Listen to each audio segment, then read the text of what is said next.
এজন্য আল্লাহর ওলি জুনায়েদ বাগদাদী রাহমাতুল্লাহি আলাইহি রাতের বেলা নামাজে দাঁড়াইলেন। ওই মুহূর্তে আল্লাহর ওলি নীরবে নির্জনে ঘরের মধ্যে তাহাজ্জুদের সিজদা দেয়। আর ঘটনাক্রমে ওই দিন এক চোর ঢুকছে হুজুরের ঘরে। তো আল্লাহর ওলি নামাজ শেষ করে সালাম ফিরায় দেখলেন বাগদাদের প্রসিদ্ধ চোর ইবনে সাবাত ঘরের ভিতরে ঢুকছে। যেই চোরের আঙ্গুলগুলো আগে চুরি করার কারণে সব কাইটা দিছে, দুই হাতের মধ্যে কোনো আঙ্গুল নাই, এতবার চুরি করছে, ধরা পড়ছে, হাত কাইটা সব দিয়ে শেষ করে। এখন কিন্তু চুরির অভ্যাসটা এখনো যায় নাই, ছাড়তেও পারে নাই। ঘরের ভিতরে গিয়ে হুজুরের ঘরে গিয়ে ঢুকছে, দরজা খোলা পাইয়া ভিতরে ঢুকছে। ঢুকার পরে ঘরের মধ্যে তালাশ করে কোনো কিছুই পায় না। আল্লাহর ওলি জুনায়েদ ডাক দিয়া কয়, কে তুমি?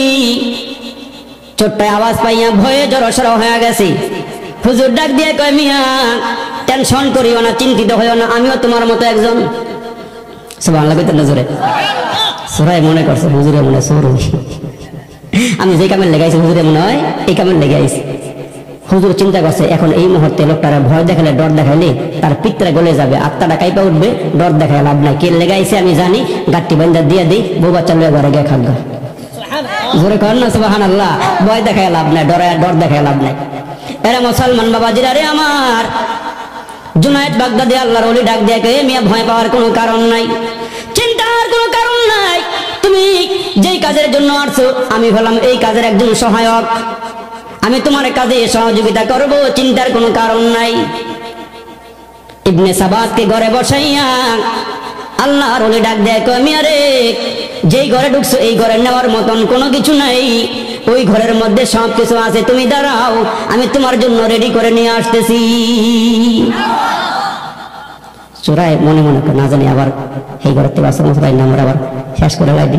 কিন্তু হুজুর চিন্তা করতেছে লোকটা যেহেতু খালি হাতে আসছে, খালি হাতে দিয়ে লাভ নাই, কিছু হাতের মধ্যে দিয়ে দিই। সুবহানাল্লাহ জোরে আওয়াজ দিয়ে বলে। তো আল্লাহর ওলি লোকটারে ঘরে বসাইয়া কয়, তুমি বসো, আমি আসতেছি, ভয় পাওয়ার কোনো কারণ নাই, আমি তোমার কাজের সহযোগী হিসাবে কাজ করতেছি। আল্লাহর ওলি নিজের ঘরে চলে গেলে ছোট্ট ঘরের থেকে বড় ঘরের মধ্যে যায়। বড় ঘরের মধ্যে গিয়া এই লোকটা মুসলমান বাবাজিরা যা যা নিয়ে বিক্রি করতে পারবে, যেগুলো কাজে লাগবে ওইগুলো গাঁটটি বানতেছে। বড় ঘরের থেকে কাপড় চোপড় যা আসলে সব আইনা এই ছোট ঘরের মধ্যে ফেলাইতেছে। তো সবাই মনে করছে না যে উনি আমার মতনই একজন, উনি আমার মতন ভাই একজন। এরা মুসলমান ভাইরা রে আমার, আল্লাহর ওলি ঘরের ভিতর থেকে হান্ডি পাতিল থেকে শুরু করে কাপড় জামা যা আছে সব কিছু ইবনে সাবাত চোরের সামনে আইনা হাজিরি করেছে। এরা ইবনে সাবাত তাকায়া তাকায়া দেখতেছে আল্লাহর ওলি তার সামনে কি আইনা হাজিরি করতেছে। দেখলো তার ঘরের মধ্যে যা কিছু আছে যেগুলো বাজারে বিক্রি করা যাবে সব কিছু তার সামনে আইনা হাজিরি করে দিয়েছে। এবার অনেক স্তূপ হয়ে গেছে। হুজুর ডাক দিয়া, কমিয়া বড় গাঠটি বানলে কি তুমি নিতে পারবা নি? সরাই কয়, আমার দ্বারা একলা নেওয়া সম্ভব না, আপনি একটু সহযোগিতা করলে নেওয়া সম্ভব। জোরে কর না সুবহানাল্লাহ। তা হুজুর ডাক দিয়া কয়, আল্লাহর বান্দা দাঁড়াও। মুহূর্তের মধ্যে দুইটা চাদর বিছায়া দিয়া একটা গাঠটি করলেন বড় আর একটা গাঠটি করলেন ছোট। সব গাঠটি যখন বাতাসে হয়ে গেল, হুজুর ডাক দিয়া কয়, মিয়া তুমি আমার কাজের মধ্যে একটু সহযোগিতা করো। হুজুর তাকায় দেখে ইবনে সাবাত বাগদাদের নামকরা চোর, দাঁত দিয়া কামড়ায়া কামড়ায়া গিট্টু দেয়, হাতে আঙ্গুল নাই। হুজুর ডাক দিয়ে, বাবা তোমার কষ্ট করতে হইব না, আমি বানতেছি। সুবহানাল্লাহ জোরে কর। নিজের ঘরের মাল তোমার নিজেই বান্দা চোরাটা সহযোগিতা করতেছে। তাই ওই মুহূর্তে ইবনে সাবাতকে ডাক দেয়, তুমি দাঁড়াও, কাজের সহযোগিতা করতে করতে তোমার মনে হয় কি বাসা লাগছে, আমি তোমার জন্য একটু পানি নিয়ে আসি।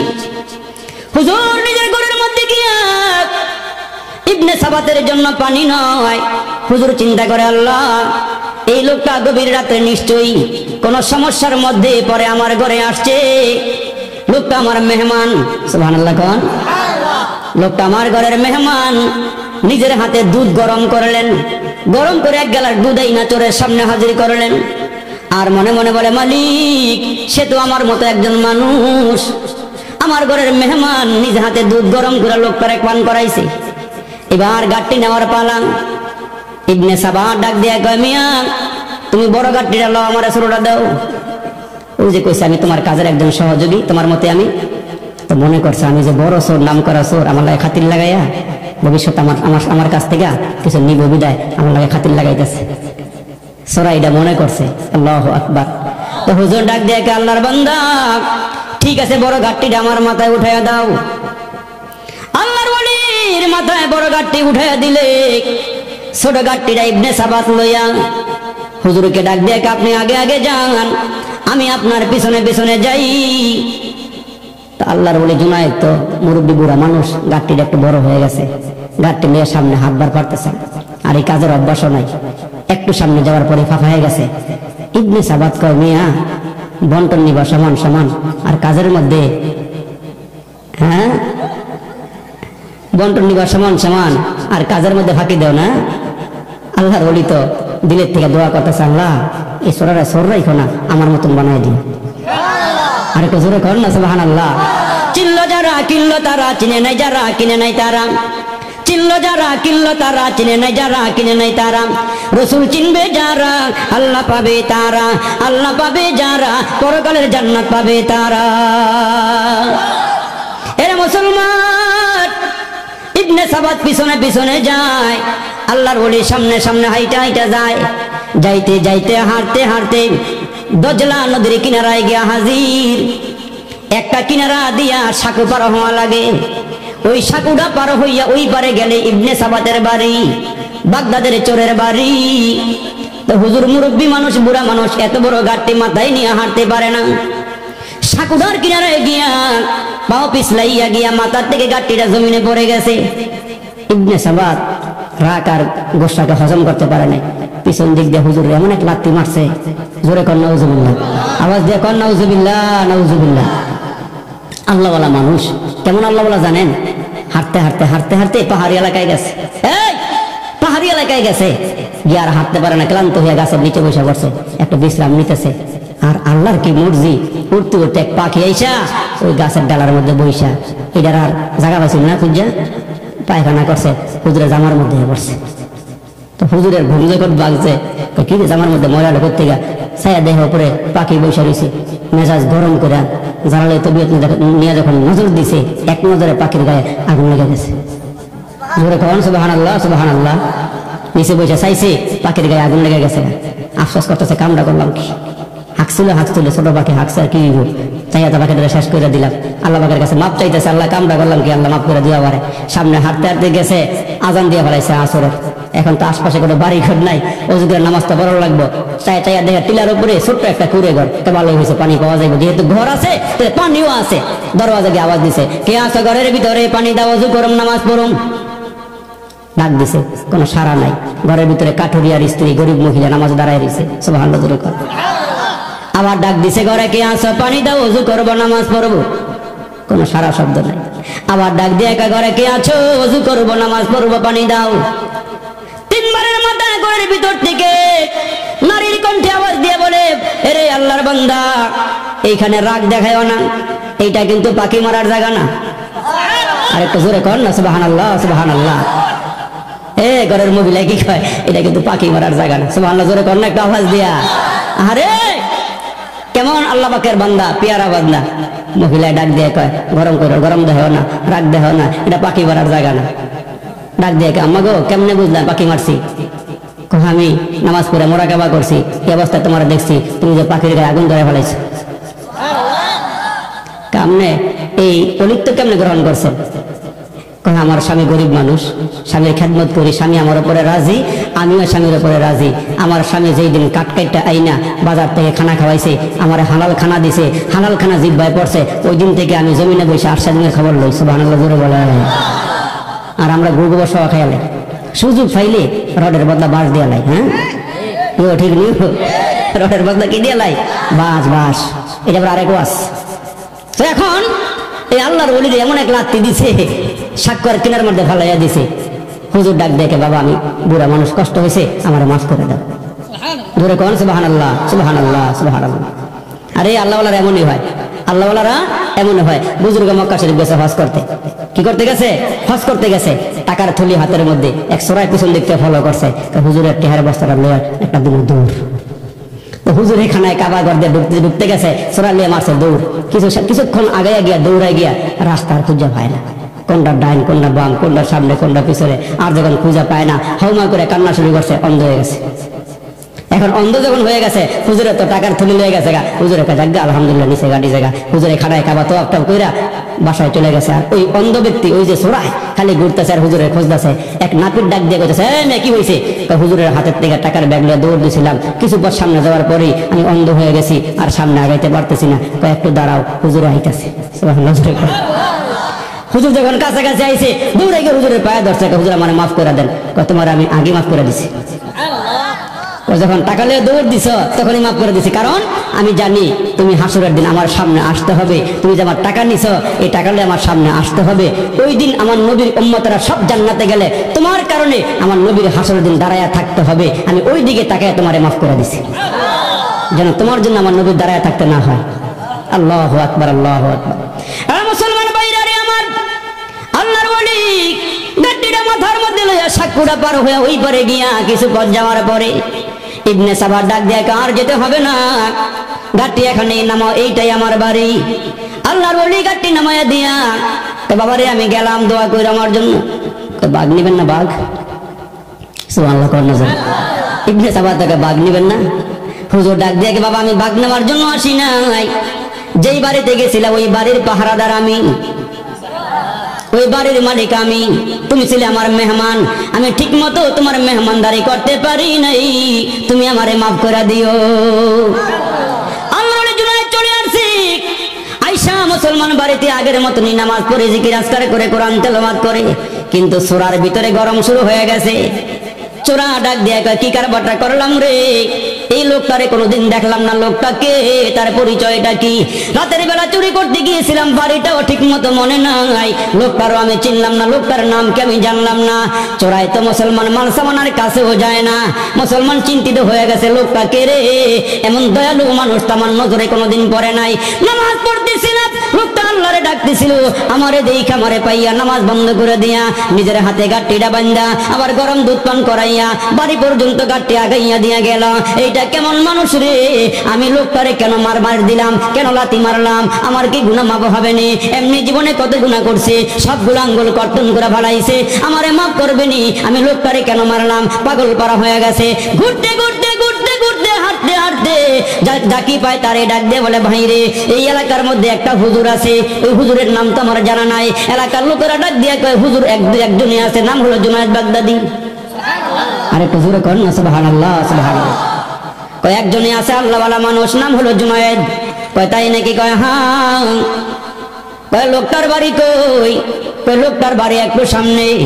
এই চোরা ইবনে সাবাত এক পা সামনে দেয়, আরেক পা পিছনে দেয়, চিন্তার মধ্যে পড়ে গেছে। হুজুরের কাছে গেলে আবার হুজুরে বান্দা মধ্যে পিড়াই নিয়ে আবার মার বনে গেলে আবার এক কদম সামনে যায়, আবার এক কদম পিছনে দেয়। এমন করতে করতে গিয়ে দেখে হুজুর তসবিহ হাতে নিয়ে আল্লাহ আল্লাহ জিকির করতেছে। দৌড়ে হুজুরের কাছে গিয়ে, হুজুর আমার মাফ করে দেন। তোমার চিনলাম না, তুমি কি? হুজুর রাতের বেলা আমি আপনার ঘরে আসছিলাম, হুজুর আপনি গাঁটটি বাঁধে আমার বাড়িতে নিয়ে দিয়ে আসছিলেন, হুজুর আমি আপনাকে লাথি দিছিলাম, আমার মাফ করে দেন। বাবা রে তুমি তো মেহমান, মেজবান পিডাইলো, মেজবানটা পিডাইলো, মেহমানটা কিছু বলা যায় না, মেহমানের দাম বেশি, তুমি আমার মাফ করে দিও। তুমি আমার বাড়িতে আসছিলা, তোমাকে আমি ঠিক মতো মেহমানদারি করতে পারিনি, তুমি আমার মাফ করে দিও। এরে মুসলমান ভাইরা রে আমার, এরা কেমন আল্লাহওয়ালা মানুষ ছিল, কেমন আল্লাহর পেয়ারা ছিল। ওই রকম মানুষ হয়ে কবরে যাও। আনতাল্লাযী ওয়ালাদাতকা উম্মুকা বাকিয়ান ওয়ান-নাসু হাওলাকা ইয়াদহাকুনা মাসরুরা ফাজাহাদ লিনাফসিকা ইয ইয়াকুনু বাকিয়ান ফি ইয়াউমি মাউতিকা দাহিকা ওয়া মাসরুরা। প্রথম যেদিন তুমি এসেছিলে ভাবে, কেঁদেছিলে তুমি একা, হেসেছিল সবে, এমন জীবন করো হে গঠন, মরিলেও হাসিবে তুমি, কাঁদিবে ভুবন।